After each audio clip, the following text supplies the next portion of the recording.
నిజంగానే మా మీడియా మిత్రులను చూడడానికి నాకు చాలా చాలా ఆనందంగా ఉంది. ఇంతకుముందు రెగ్యులర్గా అంటే నేను రెగ్యులర్గా యాక్ట్ చేసేటప్పుడు ప్రెస్ మీట్లోని మన వాళ్ళందరినీ కలుస్తుండేదాన్ని. ఈ మధ్యకాలంలో అమ్మలు, నాన్నలు, బాబాయిలు, అత్తయ్యలు, పిన్నులు సినిమాలలో ఉండడం లేదు కాబట్టి మాలాంటి వాళ్ళం కూడా బిగ్ స్క్రీన్లో కనిపించడం లేదు. అందుకని నిజంగా మా ప్రెస్ వాళ్ళని చాలానే మిస్ అవుతున్నాను ఆ విధంగా. ఎందుకంటే డే 1 నుంచి నేను హీరోయిన్ అయిన దగ్గర నుంచి ఈ రోజు వరకు ప్రెస్ అనేవాళ్ళు నా కుటుంబ సభ్యులుగా ఎప్పుడు నేను భావించేదాన్ని. వాళ్ళు కూడా అలాగే నన్ను ఒక నటిగా కాకుండా వాళ్ళ ఇంటి మనిషిలాగా ఎప్పుడు కూడా నా మీద ప్రేమ, ఆప్యాయత, అభిమానం, ఒక సపోర్ట్, ఎంకరేజ్మెంట్ ఎప్పుడూ వాళ్ళ దగ్గర నుంచి నాకు ఉంది. సో ఇవాళ మీ అందరినీ ఇలా కలవడానికి నాకు చాలా ఆనందంగా ఉంది. ఇకపోతే ఈరోజు కీర్తి MBBS MS అనే ఒక మలయాళంలోని సూపర్ డూపర్ హిట్ అయిన చిత్రాన్ని గోపాలకృష్ణ గారి వారి బృందం వాళ్ళ టీం తెలుగులో డబ్ చేసి రిలీజ్ చేయబోతున్నారు. అంటే నేను మలయాళంలో నాకు ఆ సబ్జెక్ట్ తెలుసు, ఇది నిజంగా జరిగింది అనేది మనందరికీ తెలుసు. కాబట్టి ఇలాంటి ఇవాళ రమ్మన్నారు నన్ను మూవీ చూడడానికి. బట్ నాకేమో నా కాన్షియస్ ఎందుకో ఒప్పుకోలేదు. ఓకే, సినిమాని సినిమాగా చూడాలి, అది ఒప్పుకుంటాను. కానీ ఒక యథార్థ కథని, ఒక నిజంగా జరిగిన ఒక ఇష్యూని ఒక సినిమా పరంగా చూడడం అనేది నాకెందుకో చాలా బాధాకరం అనిపించింది. ఎందుకంటే ఈ రోజుల్లో అసలు మహిళలకి ఎక్కడా కూడా ఒక సెక్యూరిటీ అనేది లేకుండా ఉంది. ఎస్, డాక్టర్స్ అనేవాళ్ళు డెఫినెట్గా నైట్ డ్యూటీ చేయాలి. మన హాస్పిటల్లో మన వాళ్ళు కానీ మనం కానీ ఏమన్నా ఉన్నాము అని అంటే నర్సులు కానీ డాక్టర్స్ కానీ డ్యూటీ డాక్టర్స్ కానీ ఉంటారు. అక్కడ అప్పుడు చాలామంది ఉండరు. అలాగే ఈ వెస్ట్ బెంగాల్లో జరిగిన ఇన్సిడెంట్ మనం చాలా రోజులు నెలల తరబడి మనం న్యూస్లో చూసాము. అందరూ డెఫినెట్గా మనసున్న ప్రతి మనిషి కూడా బాధపడి ఉంటారు. అందులోని మేము ఒక లేడీస్ కాబట్టి మేము ఇలాగే ఒంటరిగా వెళ్ళి ఎన్నో ఊళ్ళకి వెళ్ళి పనిచేస్తూ ఉంటాము. షూటింగ్కి వెళ్ళాలంటే 10 మంది మా వెనకాల రారు. సో అలాంటప్పుడు మనం ఏది కూడా మన చేతుల్లో లేకుండా అయిపోతుంది. నిజంగానే ఆ డాక్టర్ చనిపోయిన, జూనియర్ డాక్టర్ చనిపోయిన విధానం చాలా బాధాకరమైన విషయం. కానీ ఆ రియల్ కథని చాలా చక్కగా అసలు ఏం జరుగుతుంది అని దాన్ని ఒక సినిమా పరంగా కొన్ని సీన్స్ దాంట్లో జోడించి ఆ అమ్మాయి ఆత్మ ఎలా ఘోషిస్తుంది అన్న దాని మీద కథ తీసుకురావడం మీ అందరికీ తెలిసే ఉంటుంది. డైరెక్టర్ గారు చాలా కైలాష్ గారు, నేను ఒక లాంగ్ టైం బ్యాక్ నేను ఒక మూవీ చేశాను, మలయాళంలోనే చేశాను. ఆయన చాలా టాలెంటెడ్ డైరెక్టర్. ఇప్పుడు మనం చూసాం టీజర్ కానీ సాంగ్ కానీ ఆ కెమెరా వర్క్ కానీ ఎడిటింగ్ కానీ డైరెక్షన్ కానీ చాలా బాగుంది. కానీ నాకు అర్థం కాదు ఏంటంటే సర్ప్రైజింగ్, గోపాలకృష్ణ గారు ఇంత మంచి సినిమా ఎలా పట్టారా అనేది నేను ఆలోచిస్తున్నాను. ఎందుకంటే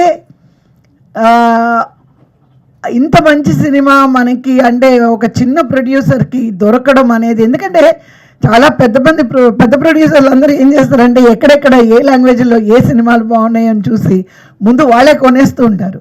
కానీ ఇంత మంచి సినిమాని, ఇంత సక్సెస్ అయిన సినిమాని గోపాలకృష్ణ గారు తెలుగులో డబ్ చేయాలని అనుకోవడం నిజంగా హర్షించదగ్గ విషయం.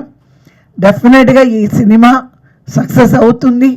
ఈ సినిమా ద్వారా చాలామందికి అంటే ఒక నాలెడ్జ్ పెరుగుతుంది. అంటే మనం ఎలా ఉండాలి, ఏది చేయకూడదు, ఏది చేయొచ్చు, ఎలా ఉంటే మన లైఫ్ బాగుంటుంది అనేది కూడా ఈ సినిమా ద్వారా ఒక మెసేజ్ కూడా ప్రజలకు అందుతుందని నేను అనుకుంటున్నాను. సో తప్పకుండా గోపాలకృష్ణ గారు మాకు చాలా సంవత్సరాల నుంచి వారు కానీ వారి శ్రీమతి కానీ పరిచయం. వారికి ఈ సినిమా డెఫినెట్గా సక్సెస్ అవ్వాలని, మళ్ళీ ఆయన డబ్బింగ్ సినిమా ఓకే, నెక్స్ట్ ఆయన డైరెక్ట్గా ఒక సినిమా మంచి సినిమా తీయాలి.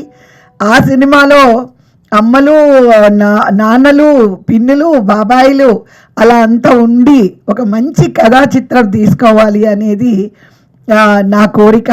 ఎందుకంటే ఈ మధ్యకాలంలోని సినిమా స్టార్ట్ అయిన దగ్గర నుంచి ఎండ్ వరకు మనం రక్తం కాలువలో ప్రవహించడము, మర్డర్స్ ఇవి తప్ప ఏమీ చూడలేకపోతున్నాము.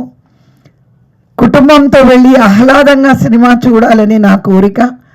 ఎందుకంటే ఆల్రెడీ మనం ప్రతి ఒక్కళ్ళ జీవితంలోని ఎన్నో బాధలు, ఎన్నో కష్టాలు, ఎన్నో మనం అందరం ఫేస్ చేస్తున్నాము. థియేటర్లోకి వెళ్ళి కూడా బిగినింగ్ నుంచి లాస్ట్ వరకు చంపుకోవడాలు, పొడుచుకోవడాలు అని అంటే అక్కడ కూడా మనకి మళ్ళీ బాధనే మిగులుస్తుంది. మళ్ళీ ఆ కాలంలాగా నిన్నే పెళ్ళాడతాలాగా, పెద్దరికం సినిమాలాగా అలా చెప్పుకుంటూ పోతే ఎన్నో మంచి మంచి సినిమాలు ఉన్నాయి. అటువంటి సినిమాలు మళ్ళీ కుటుంబ చిత్రాలు రావాలి, అందరూ కలిసి సినిమాలు చూడాలి. ఒక సొసైటీకి కూడా కొన్ని మెసేజెస్ ఇవ్వాలి. కుటుంబం అంటే ఎలా ఉండాలి, ప్రేమలు అంటే ఎలా ఉండాలి అనేది మళ్ళీ అలాంటి చిత్రాలు వస్తాయని నేను నమ్ముతున్నాను. ఎందుకంటే సినిమా అనేది ఒక సర్కిల్. సో అది మళ్ళీ it has to come back where it is suppose to be అని. తప్పకుండా మీరందరూ కూడా గోపాలకృష్ణ గారికి సపోర్ట్ చేసి ఆయన ఈ సక్సెస్కి మీరు కూడా నాందిగా ఉండి ఆయన మళ్ళీ డైరెక్ట్గా ఒక మంచి సినిమా తీయడానికి కూడా మీ అందరి ఎంకరేజ్మెంట్ ఆయనకు ఉండాలి. First I wish him all the best. I wish the entire team all the best. ఆయన నన్ను పిలిచిన, ఎందుకంటే ఆయన ఒక మాట అన్నారు, లేకపోతే వాళ్ళు వచ్చిండేదాన్ని కాదు. నాకు తెలియదండి వాళ్ళు వీలు పడుతుందో లేదో అని అంటే, లేదమ్మా మీరు నాకు సెంటిమెంట్ అన్నారు. మీరు లాస్ట్ టైం నాకు ఒక మూవీకి ఇలా వచ్చి ఆ మూవీ నాకు చాలా సక్సెస్ అయింది. మళ్ళీ మీరు వస్తే డెఫినెట్గా నాకు ఇది సక్సెస్ అవుతుందమ్మా, మీరు రావాలి అని అన్నారు. ఆ ఒక్క మాట నన్ను ఇంత దూరం తీసుకొచ్చింది. సో తప్పకుండా అండి, నేను ఎప్పుడు ఎక్కడికి వచ్చినా, ఏ సినిమాకి నేను వచ్చినా ఆ సినిమా బాగుండాలి, నిర్మాతలు బాగుండాలి, ప్రతి ఒక్కరు బిజీగా ఉండాలి అని ఎప్పుడు నేను మనస్ఫూర్తిగా కోరుకుంటాను. కాబట్టి అది మీకు మంచి జరిగింది, మీరు సెంటిమెంట్ అన్నందుకు చాలా చాలా థ్యాంక్స్ అండి. సో మరొక్కసారి గోపాలకృష్ణ గారికి ఆల్ ది బెస్ట్ చెప్పుకుంటూ, ఆయనకి ఈ మూవీ బాగా సక్సెస్ అవ్వాలని మనస్ఫూర్తిగా కోరుకుంటూ, మరొక్కసారి మీ అందరినీ ఇలా కలిసినందుకు చాలా ఆనందంగా ఉంది. థ్యాంక్ యూ అండి, థ్యాంక్ యూ, నమస్కారం. డాక్టర్ కీర్తి ఎంబీబీఎస్ నిజమైన అంటే జరిగిన కథని అద్భుతంగా మలయాళంలో సినిమా తీసి ఒక బ్లాక్ బస్టర్ కొట్టి అద్భుతమైన సినిమాని, ఇంతకుముందు కవిత గారు చెప్పినట్టు హిట్ సినిమాలు చాలామంది పెద్ద ప్రొడ్యూసర్సే తీసుకొని వెళ్తారు. గోపాలకృష్ణ గారికి ఎలా దొరికింది అంటే అది అదృష్టం. ఎందుకంటే నేను యాక్చువల్గా ఈరోజు ప్రివ్యూలో యాక్చువల్గా నేను రాత్రి వచ్చాను, చైనా వెళ్ళాను టూర్, అక్కడ కాన్ఫరెన్స్కి నైటే వచ్చాను. యాక్చువల్లీ 4 o'clock వచ్చాను నైట్. బట్ గోపాలకృష్ణ గారు అంటే మాకు అభిమానం. ఆయన నాకు ఛాంబర్ ఎలక్షన్లో కానీ అన్నీ సపోర్ట్ చేస్తుంటారు. Is very nice person. So నేను ప్రివ్యూకి వచ్చాను.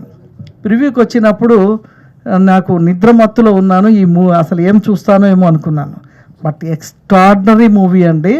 రియల్గా నేను కూర్చున్నప్పుడు నేను మర్చిపోయాను. చాలా మంచి సినిమా తీసుకొచ్చారు డాక్టర్ కీర్తి. అండ్ ఆర్ఆర్ చూస్తున్నట్లయితే రికార్డింగ్ ఓ టైప్ ఆఫ్, అంటే ఇప్పుడు రికార్డింగ్ ఎంత దమ్ముంటే సినిమా బ్లాక్ బస్టర్ హిట్ అవుతుంది. ఎందుకంటే ఈ మధ్యన మనం దురంధర్ 2 చూడండి, 4 అవర్స్ని థియేటర్లో కూర్చోబెడటానికి కారణం only recording 5.1, 7.1 Atmos. So block buster కొడటానికి ఆ కారణమైంది. అయితే ఆ ఫీలింగ్ నాకు కలిగించింది ఈ ప్రివ్యూ చూసినప్పుడు. సినిమా చూస్తే నిజంగా కూడా గోపాలకృష్ణ గారు ఇంకా స్టేట్ సినిమాలు కూడా తీసేలాంటి ఒక దీంట్లో అంత డబ్బు వస్తుందని నేను నమ్ముతున్నాను. ఎందుకంటే బాగా వచ్చింది, డబ్బింగ్ బాగా సెట్ అయింది. ఒక అంటే నేను కొంతవరకు ఈ లాంగ్వేజ్ మలయాళం అవి బోర్డ్స్ వచ్చే వరకు ఇది స్టేట్ సినిమానా అనే ఫీలింగ్ కలిగించేలాగా డబ్బింగ్ చెప్పారు. సో రియల్లీ ఆ అమ్మాయి కూడా భావన తెలుగులో కూడా కన్నడ సినిమాలు చేసింది, మలయాళమే కాకుండా కన్నడలో మన తెలుగులో కూడా గోపిచంద్తో చేసింది ఆ అమ్మాయి.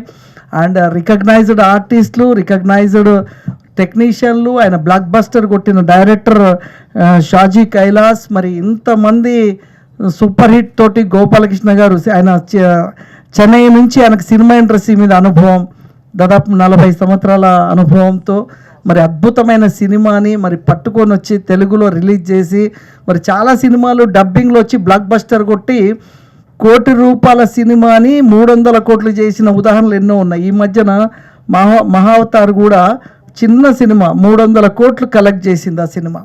అలాగా ఒక సినిమా బాగుంది అని అంటే బ్లాక్ బస్టర్ కొడతారు. ఇప్పుడే చెప్పారు, సినిమా చూడగానే పీవీఆర్ వాళ్ళే తీసుకున్నారు అంటే వాళ్ళకు ఒక కాన్ఫిడెన్స్, అంటే పీవీఆర్ అని ఒక ఎస్టాబ్లిష్డ్ ఆర్గనైజేషన్ వాళ్ళు ఈ సినిమాని తీసుకున్నారంటే వాళ్ళకు ఒక నమ్మకం వచ్చింది. ఈ సినిమా చూస్తే ఇది బ్లాక్ బస్టర్ కొడుతుంది, కూర్చున్న ఆడియన్స్ డెఫినెట్గా ఫీల్ అవుతారనే భావం కనిపించింది. కాబట్టి గోపాలకృష్ణ గారికి ఆల్ ది బెస్ట్ చెప్తూ మే 8 అనుకుంటా రిలీజ్ చేస్తున్నారు. సో మే 8న స్వర్ణ క్రియేషన్ నుండి స్వర్ణ గారు, మేడం స్వర్ణ కుమారి గారు ప్రొడ్యూసర్గా మరి సినిమా రాష్ట్ర వ్యాప్తంగా తెలంగాణ, ఆంధ్రప్రదేశ్లో భారీగా రిలీజ్ అవ్వబోతున్న ఈ సినిమాకి ఆల్ ది బెస్ట్ చెప్తూ మీరు దీంట్లో బాగా కనక వర్షం కురవాలని, సక్సెస్ అవ్వాలని, మరి సినిమాకి చేసిన వారందరికీ కూడా ఇచ్చేస్తూ మా సతీష్ గారు పిఆర్ఓ ఉన్నారు కాబట్టి దీన్ని ఇంకా ప్రమోట్ చేసి పబ్లిసిటీలో ఇంకో స్థాయికి తీసుకెళ్ళి 8వ తారీఖున ఎక్కడ చూసినా మన డాక్టర్ కీర్తి సినిమా గురించి మాట్లాడేలాగా సినిమా సక్సెస్ అవ్వాలని. ఎందుకంటే ఒక నిర్మాత సక్సెస్ అయితే 1000 మందికి అన్నం పెట్టగలడు. ఒక నిర్మాత సక్సెస్ అయితే ఆయన 5 సినిమాలు తీయగలడు. 100 మందికి టెక్నీషియన్లకి, ఆర్టిస్టులకి అవకాశం ఇవ్వగలడు. కాబట్టి ఒక సినిమా హిట్ అవ్వాలి. ఈ రోజుల్లో సినిమాకి రావాలంటే చాలా కష్టం, కానీ ఈ సినిమా నాకు ఫీలింగ్ అనిపించింది డెఫినెట్గా సినిమా హిట్ కొడుతుందని అనిపిస్తుంది. ఎందుకంటే మలయాళంలోనే అంత మలయాళంలో బ్లాక్ బస్టర్ హిట్ అయిన సినిమాలు చాలా వరకు తెలుగులో హిట్ అయినాయి. సో నాకు కూడా ఆ వేవ్స్ కనిపిస్తుంది. గోపాలకృష్ణ గారు మీకు ఆల్ ది బెస్ట్, ఈ సినిమా బ్లాక్ బస్టర్ కొడుతుంది. థ్యాంక్ యూ వెరీ మచ్ అండి. మరి గోపాలకృష్ణ గారికి మళ్ళీ కొత్త సినిమా ఓపెనింగ్లో మళ్ళీ కలుద్దాం. Thank you. Good evening everyone. Doctor Keerthi MBBS MS Swarna creations వారి ఆధ్వర్యంలో వచ్చిన ఈ సినిమా చాలా మంచిగా ఉంది. టెక్నీషియన్స్ కానీ, మిగతా వాళ్ళు కానీ, అందరు కానీ, లేదా డైరెక్టర్ కానీ, ప్రొడ్యూసర్స్ కానీ అందరూ బాగుండాలని, అందరికీ అదృష్టం బాగుంది. సినిమా బాగా తీశారు. దాన్ని అందరికీ all the best Swarna creations వారికి. Okay right, thank you.